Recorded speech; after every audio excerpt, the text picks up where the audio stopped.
Halo, selamat pagi sahabat petani porang di Indonesia dan di Provinsi Lampung.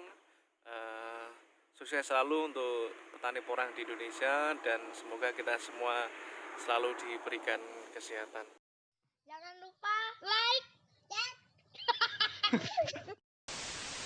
like, comment, and subscribe.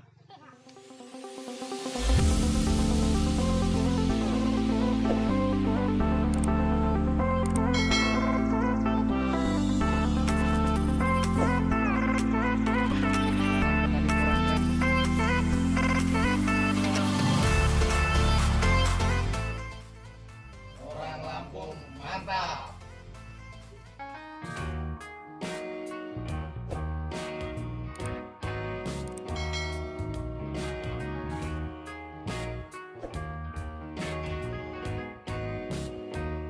Nah, di video pagi hari ini saya akan berbagi tentang pemanenan umbi porang ya, panen umbi porang.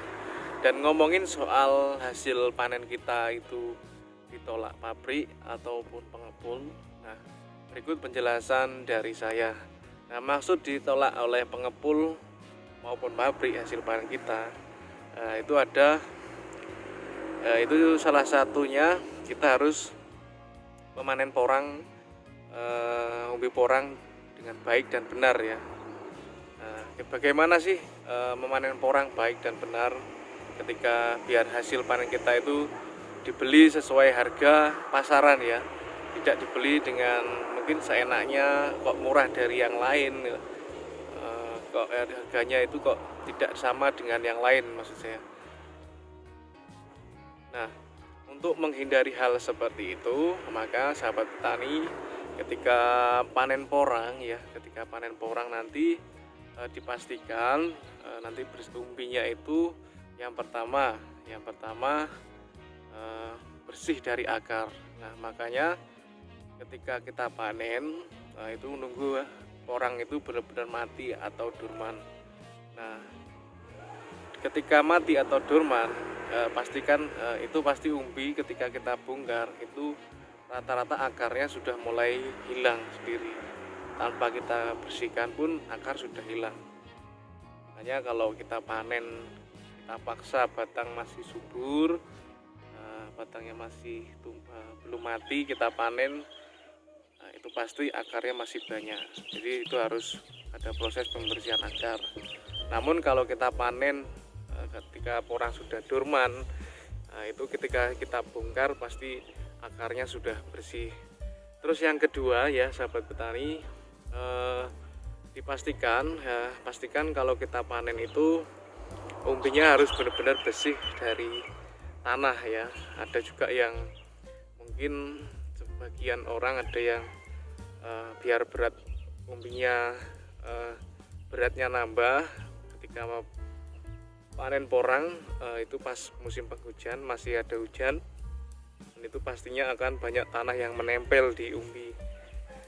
Nah, tentunya kalau banyak tanah yang menempel di bagian umbi, nah ketika kita jual ke pengepul atau ke pabrik, nah pastinya mungkin ditolak ya, bisa aja ditolak atau bisa aja harga kita itu dibeli dengan harga yang bukan harga pasaran, lebih rendah. Nah, makanya sahabat petani, untuk menghindari hal-hal seperti itu kita harus benar-benar memastikan hasil panen kita yang benar-benar bersih dari akar dan terhindar dari tanah-tanah yang menempel di bagian umbi. Dan harapannya umbi kita bisa dibeli sesuai dengan harga pasaran dan kita tentu bisa menikmati hasilnya, tentunya dengan hal yang memuaskan ya. Itu ya mungkin seperti itu gambarannya, karena di tahun ini yang saya amati petani porang ini semakin banyak di Indonesia dan di Provinsi Lampung. Terutama di Lampung ini udah mulai banyak sekali.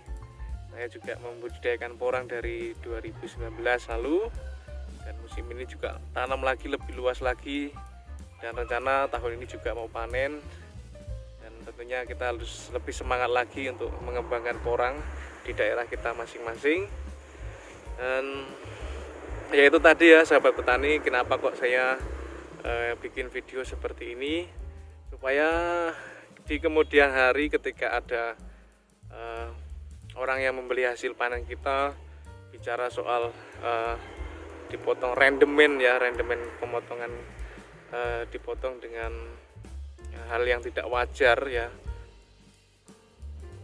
Nah itu nanti sahabat petani mungkin bisa mempertanyakan kenapa kok potongannya terlalu tinggi, padahal kita panennya sudah benar, bersih dari akar ataupun bersih dari tanah. Nah makanya sahabat petani, di pagi hari ini saya berbagi tentang pemanenan hasil umbi porang yang benar ya, dan semoga petani juga tidak dibeli dengan harga yang murah. Dan pagi hari ini di kebun porang saya ya sahabat petani, yang rencana mau saya panen musim ini memang umbi yang saya tanam ini umbi yang sudah tumbuh musim lalu, dan ini saya tanam lagi. Jadi memang batangnya lumayan besar, karena ini udah menunggu kurang lebih 1 tahun ya. 1 tahun kita menanti tidak panen.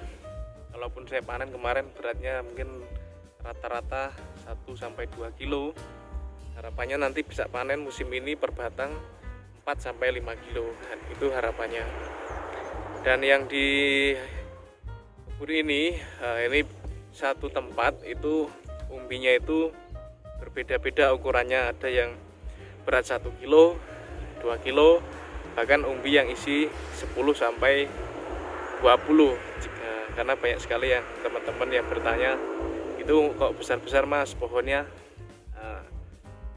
apa pupuknya apa? Nah ini jujur aja memang dari bibit yang ukurannya besar. Jadi sahabat petani harus tahu ya, batang yang besar itu bukan berarti pupuknya itu yang pupuknya yang bagus ya. Batang yang besar tentunya karena itu orang yang rata-rata jalan 2 musim atau memang sudah bibit yang ukuran besar, kan berarti karena pupuknya yang bagus. Memang kunci dari tanam porang adalah perawatan untuk pembersihan gulma dan pupuk kompos. Nah itu tentunya nanti hasil akan lebih jauh maksimal. Ya mungkin sahabat petani, sedikit video, sedikit berbagi di pagi hari ini untuk penyemangat untuk petani porang di Indonesia dan di Provinsi Lampung yang mungkin musim ini siap panen. Jadi semoga video ini bermanfaat ya, sukses semua untuk petani porang di Indonesia dan di Provinsi Lampung. Mungkin saya akhiri video di pagi hari ini. Terima kasih. Salam petani porang Lampung.